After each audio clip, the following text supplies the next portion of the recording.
દાખલ કરો ભાઈ, દાખલ કરો. FIR દાખલ કરો. દાખલ કરો ભાઈ, દાખલ કરો. લગભગ લોકો છે આમની હમણાં 2 વર્ષના બાળક સાથે આવી જઘન્ય ઘટના બની છે અને ગુનો દાખલ કરવા માટે લાડિયાવેડા કરે છે કે કરીએ છીએ, કરી દીધી હોત, થઈ ગઈ હોત, હજુ FIR થઈ નથી. કયા રાજકીય દબાણ હેઠળ ને કોના હેઠળ કામ કરે છે?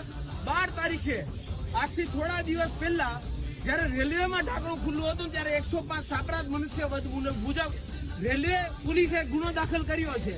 તો અમરોલી પોલીસને શું કઈ અલગ કાયદો આવે? એક સામાન્ય વ્યક્તિ, ગરીબ વ્યક્તિ છે જેનું બાળક છે અત્યારે પોસ્ટમોર્ટમ રૂમની અંદર ડેડ બોડી સ્વરૂપે પડ્યું છે અને એનો ગુનો દાખલ નથી કરી રહ્યા.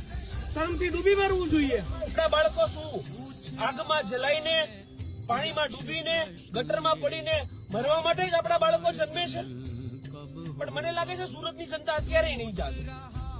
કેમ કે કેદાર હતો ને, આપણો બાળક, આપણો કાનો, આપણી રાધિકા થોડી છે. જો આપણે અવાજ ઉઠાવશું, જો આપણે જાગૃત થશું, FIR નોંધવા માટે તમારે અલગથી નારા લગાવવા પડશે કે FIR દાખલ કરો, અમને ન્યાય આપો. આ નારાઓ લગાવીને તમે હડતાલ ઉપર પલોઠી વાળી જમીન ઉપર બેસીને નારા લગાવશો ને તો તમારો ખાલી ગુનો દાખલ થશે. પછી એડી બને ને એક્સિડન્ટ ડેથ.